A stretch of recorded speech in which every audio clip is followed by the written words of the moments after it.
মধ্যে একজনের অবস্থা গুরুতর। এই মুহূর্তে ঘটনাস্থলে রয়েছেন রিপোর্টার শারিয়া জামান দীপ। আমরা সরাসরি চলে যাচ্ছি তার কাছে। দীপ,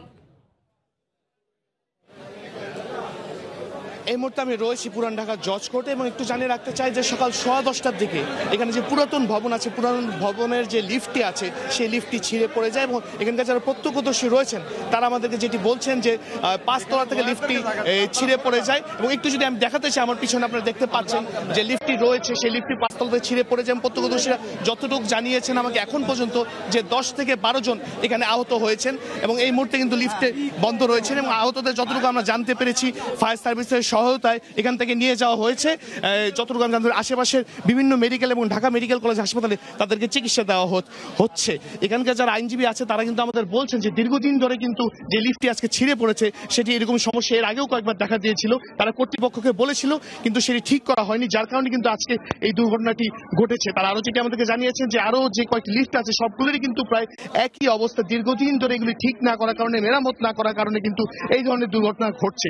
এখানে যারা প্রত্যক্ষদর্শী আছেন তারা যেটি বলছেন যে যেই সময়টিতে এই ঘটনা ঘটেছে অর্থাৎ আজকে সকাল 10:15টার সময়, সেই সময়টি এখানে কিন্তু কার্যক্রম চলমান থাকে এবং যেই সময় লিফটটি ছিঁড়ে পড়েছে সেই সময় এখানে আইনজীবী, সাধারণ জনগণ অনেকেই ছিল, তারা কিন্তু এখানে আটকে পড়েছিলেন। পরবর্তীতে স্থানীয়দের সহায়তা ফায়ার সার্ভিসের সদস্যরা এসে কিন্তু তাদেরকে এখান থেকে নিয়ে যায় এবং যতটুকু আমরা জানতে পেরেছি এখন পর্যন্ত যে স্থানীয় হাসপাতালে এবং ঢাকা মেডিকেল কলেজ হাসপাতালে তাদেরকে চিকিৎসা দেওয়া হচ্ছে এবং এর মধ্যে কয়েকজনের অবস্থা গুরুতর বলেও আমরা জানতে পেরেছি। তবে ফায়ার সার্ভিসের কর্মকর্তা আমাদেরকে জানিয়েছেন যে তারা খবর পেয়ে সাথে সাথে সেখানে উদ্ধার তৎপরতা চালিয়েছেন।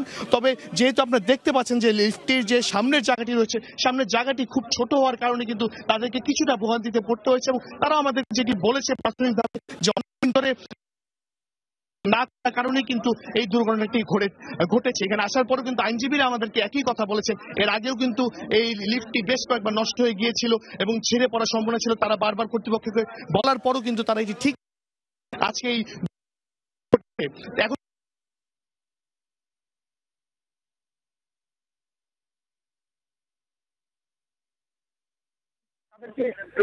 স্থানীয় হাসপাতাল এবং ঢাকা মেডিকেল কলেজ হাসপাতালে আমরা ঘটনাটি ঘটার পরপরই কিন্তু এখানে যে লালবাগ ডিসি রয়েছেন তিনি পরিদর্শন করেছেন, ফায়ার সার্ভিসের কর্মীরা এসেছেন এবং স্থানীয় যেটা আমাদেরকে বলেছেন যে ঘটনাটি ঘটার পরপরই কিন্তু এখানে যে লালবাগ জোনের ডিসি রয়েছেন তিনি পরিদর্শন করেছেন, ফায়ার সার্ভিসের কর্মীরা এসেছেন এবং স্থানীয়রা যেটা আমাদেরকে বলেছেন যে ঘটনাটি ঘটার সাথে সাথে খবর পেয়ে কিন্তু স্থানীয়দের সহায়তা ফায়ার সার্ভিসের কর্মীরা এখান থেকে তাদেরকে উদ্ধার করে নিয়ে যায় এবং যারা এখানে ছিলেন প্রত্যক্ষদর্শী তারা আমাদেরকে যেটি জানিয়েছেন যে সকাল 10:15টার দিকে এই ঘটনাটি ঘটে এবং সাথে সাথে ফায়ার সার্ভিস কর্মীরা আসে এবং আসার পরে কিন্তু তারা এখান থেকে বের করে নিয়ে যায়। এখান থেকে আসলে সর্বশেষ যে তথ্যটি আমার কাছে ছিল যে জজ কোর্টে লিফট ছিঁড়ে পড়া যে দুর্ঘটনাটি ঘটেছে সেই দুর্ঘটনা এখন পর্যন্ত যতটুকু আমাদের কাছে সর্বশেষ তথ্য আছে যে 10 থেকে 12 জনের মতো আহত হয়েছে। আহতদের চিকিৎসার জন্য এই মুহূর্তে ঢাকা মেডিকেল কলেজ হাসপাতালে নিয়ে যাওয়া হয়েছে। সেখানে আছে আমাদের সহকর্মী খান মোহাম্মদ রুমেল। আমরা এখন সরাসরি তার কাছে। ধন্যবাদ দীপ।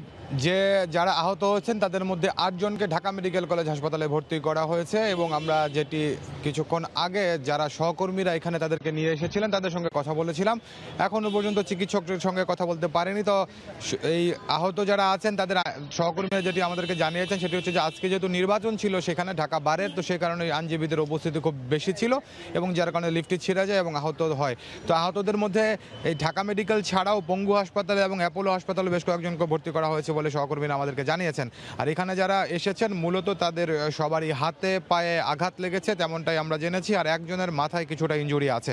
তো কারুর অবস্থায় এখন পর্যন্ত কীরকম রয়েছে সেটি চিকিৎসকের বরাতে আমরা এখন পর্যন্ত জানতে পারিনি, হয়তো আরও কিছুটা সময় গেলে আমরা সেই বিষয়গুলো আপনাদেরকে বিস্তারিত জানাতে পারবো। আর এদিকে ঢাকা মেডিকেল কলেজ হাসপাতালের ছাড়া অন্যান্য জায়গায় অর্থাৎ পঙ্গু হাসপাতালে যাদেরকে নিয়ে যাওয়া হয়েছে আমরা যেটি জেনেছিলাম তাদের পঙ্গু হাসপাতালে যাদেরকে নিয়ে যাওয়া তাদের সবারই প্রায় হাতে এবং পায়ের ইনজুরি, একজনের পা ভেঙে গেছে আমরা তেমনটাও জেনেছি। আর এছাড়া 2 জনকে আপনার হচ্ছে অ্যাপোলো হাসপাতালে ভর্তি করা হয়েছে, সেই তথ্য আমাদের কাছে এখন পর্যন্ত আছে। তবে এর বাইরে আর যদি কোনো তথ্য আপনি আমার কাছে জানতে চান সেটি হয়তো যখনই আমরা চিকিৎসকদের সঙ্গে কথা বলতে পারবো তারপরে হয়তো আপনাকে আমি জানাতে পারবো। আর এছাড়া আপনি জানেন যে আজকে ঢাকা মেডিকেলে আরেকটি বিষয় ছিল, সেটি হচ্ছে যে আপনার চুরিহাট্টার ঘটনায় যে 3টি মরদেহ গতকালকে শনাক্ত করা হয়েছিল সেই মরদেহগুলো গতকালকে তাকে স্বজনদের কাছে হস্তান্তর করা সম্ভব হয়নি। তো সেই 3টির মধ্যে আজকে 2টি মরদেহ স্বজনদের কাছে হস্তান্তর করা হয়েছে। 2টি মরদেহ হচ্ছে আপনার কিশোরগঞ্জের নুরুল হক এবং হচ্ছে শরীয়তপুরের আপনার তার নাম হচ্ছে ইব্রাহিম। তো তাদের স্বজনদের কাছে 2টি লাশ হস্তান্তর করে দেওয়া হয়েছে। আরেকজনের লাশ এখানে রয়েছে, আমরা যেটি জেনেছি তার নাম হচ্ছে দুলাল কর্মকার, তার বাড়ি হচ্ছে রাজশাহীতে।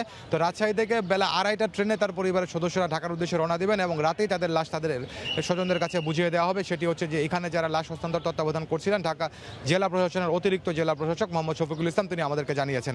তো এরপরে আমরা যেটি দেখেছিলাম যে বেলা 11:30টার দিকে এই যে লাশ হস্তান্তরের যে কার্যক্রম সেটি মোটামুটি শেষ হয়ে গেছে, কারণ যে 2টি লাশ হস্তান্তর করা হয়েছিল সেগুলো এখান থেকে চলে গেছে।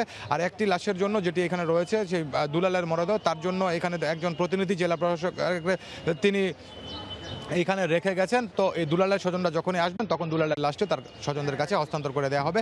আর যে বাকি 8টি লাশ রয়েছে সেগুলো যখন শনাক্ত করা হবে তখন হয়তো হস্তান্তরের প্রক্রিয়া শুরু হবে। তো সব মিলিয়ে ঢাকা মেডিকেল থেকে 2টি ঘটনার আমার কাছে এই ছিল সবশেষ তথ্য। মৌ। ঢাকা জজকোর্টে লিফট ছিঁড়ে 14 জন আহত হওয়ার ঘটনায় সবশেষ খবর জানাতে ডিএমসি থেকে আমাদের সঙ্গে যুক্ত হয়েছিলেন সহকর্মী খান মোহাম্মদ রুমেল এবং তারও আগে ঘটনাস্থল থেকে আমাদের সঙ্গে যুক্ত হয়েছিলেন সহকর্মী শাহরিয়ার জামান।